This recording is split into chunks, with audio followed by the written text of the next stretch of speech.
Selamat pagi, Assalamualaikum warahmatullahi wabarakatuh. Minggu ini adalah minggu di mana pelajaran sudah mulai efektif kembali ya. Jadi benar-benar persiapkan diri kalian untuk menghadapi semester ini yang sangat luar biasa karena kalian harus belajar dari rumah.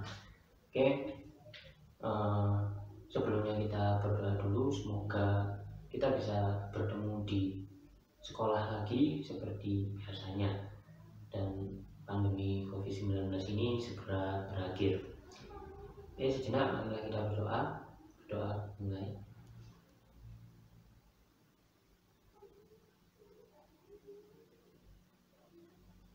Langsung saja, hari ini kalian akan belajar tentang praktikum akuntansi lembaga pemerintahan. Untuk materinya adalah akuntansi desa. Kenapa kok saya kasih akuntansi desa dulu? Karena kalian lebih dekat dan bernaungan di desa, tinggal kalian itu di desa. Jadi saya kasih mata pelajaran akuntansi desa dulu. Kita bahas akuntansi desa sampai selesai, barulah kita menuju SKPD dan PPKD. Oke, untuk materinya silakan simak di video berikut ini. Di sini saya akan menjelaskan tentang pelajaran praktikum akuntansi keuangan lembaga instansi pemerintah ya. Untuk kelas 11 kali ini kalian luar biasa karena materinya akan saya rubah, tidak seperti tahun-tahun sebelumnya. Jadi kalau yang tahun-tahun sebelumnya kita masuknya ke kota dulu. Di pemerintah kota itu ada beberapa dinas-dinas, itu yang dibahas. Tapi yang sekarang saya ganti, saya balik. Kita masuk ke desa dulu. Kenapa seperti itu? Karena lingkungan yang paling dekat dengan kalian yaitu lingkungan desa. Tentunya seperti saya di sini, saya ada di desa Pujonlor, kalian ada yang di desa mungkin desa Kasembong, desa Ngandrung, desa Pagersari dan lain-lainnya, banyak desa-desa itu ya. Jadi karena kalian lebih dekat sama desa, makanya pelajaran ini saya dekatkan lagi dengan desa. Jadi kalian biar enak. Misalkan saya butuh, coba carikan struktur organisasi di desa kalian. Nah, kalian bisa langsung datang ke kantor desa karena lebih dekat dan lebih terjangkau. Dan biasanya orang-orang desa itu lebih terbuka, gitu ya. Oke, nanti yang kita bahas tentang akuntansi desa itu, apa sih desa itu, terus nanti apa saja sih yang direncanakan sama desa, rencana awal itu. Berikutnya nanti ada siklus pengelolaan keuangan desa, jadi cara mencatatnya itu seperti apa. Lalu nanti di akhir-akhir semester atau akhir semester 1 atau semester 2 nanti kalian akan belajar tentang aplikasi yang digunakan untuk menghitung keuangan di desa. Namanya Siskildes ya, sistem keuangan desa. Di pertengahan ini nanti kalian saya tugasi untuk datang berkunjung ke desa ya. Nanti cari apa yang sudah kalian pelajari tentang akuntansi desa, kalian cari langsung di kantor desa. Nanti itu tugasnya. Oke, kita masuk ke materinya ya. Jadi akuntansi desa itu berbeda dengan akuntansi yang lain-lainnya ya. Desa itu dia berdiri sendiri, tapi dalam naungan pemerintah. Nah, bedanya dengan kota, kalau kota itu ada rentetannya ya. Jadi kota, provinsi, terus baru pemerintah pusat. Di bawahnya kota ada beberapa dinas-dinas yang bergerak untuk melaksanakan tugas-tugasnya. Sedangkan di desa itu dia berdiri sendiri. Desa naungannya langsung pemerintah pusat. Anggaran yang diterima yaitu namanya alokasi dana desa. Nah, yang harus dikelola oleh desa yaitu alokasi dana desa tersebut. Nah, oke, berikutnya di desa tersebut tidak ada namanya dinas-dinas, melainkan yang ada adalah Pak Carik, Pak Kaur Keuangan, Kaur Keamanan, dan lain-lain. Itu yang ada. Jadi desa itu satu kesatuan. Sekarang untuk sistem pencatatan akuntansinya ya, Kalau di perusahaan-perusahaan pencatatan akuntansinya itu menggunakan accrual ya dan double entry. Accrual itu semua pencatatan keuangan harus dicatatkan. Kalau cash basic itu adalah yang ada aliran dana kasnya saja. Nah, di desa menggunakan cash basic. Single entry adalah pencatatan tunggal, jadi nggak ada debit dan kredit. Kalau yang double entry ada pencatatan debit dan kredit. Itu bedanya. Jadi di desa ini menggunakan sistem cash basic, yaitu hanya mencatat aliran kas keluar dan kas masuk, dan menggunakan pencatatan single entry, yaitu tanpa debit kredit, langsung pengeluaran, pemasukan, dan saldonya berapa. Ini langsung saja ke bab yang pertama, yaitu desa. Jadi desa itu disebut dengan nama lain adalah kesatuan masyarakat hukum yang memiliki batas wilayah yang berwenang untuk mengatur dan mengurus urusan pemerintahan.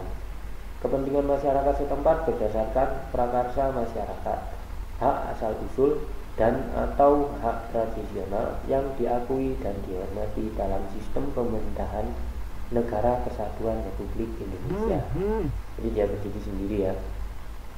Berikutnya, peraturan-peraturan yang menaungi tentang desa ya.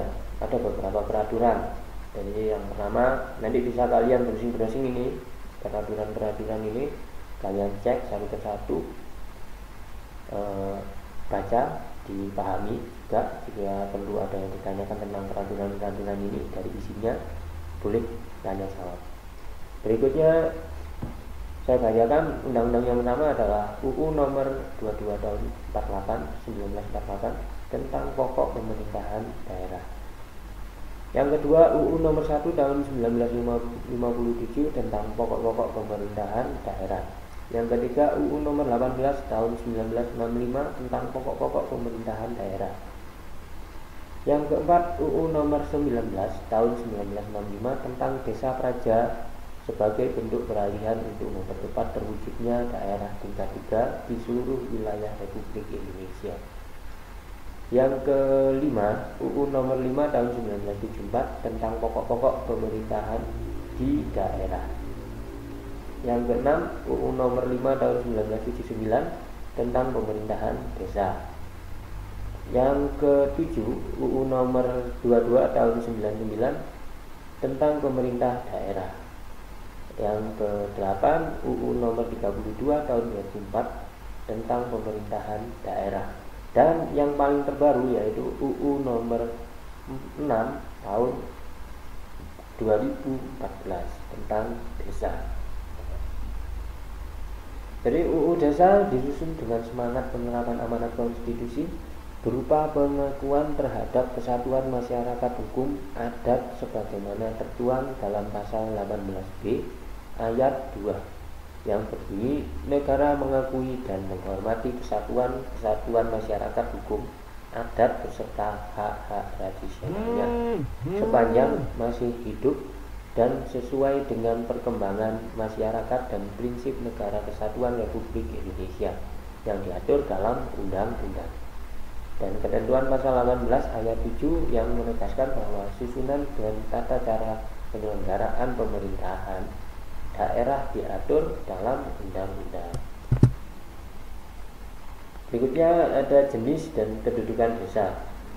Jadi di sini ada beberapa jenis desa ya. Tipe yang pertama ada desa adat. Nah, desa adat ini berdiri atas asas rekognisi atau pengakuan dan penghormatan. Gambarannya, desa hanya sebagai kesatuan masyarakat atau self-governing community.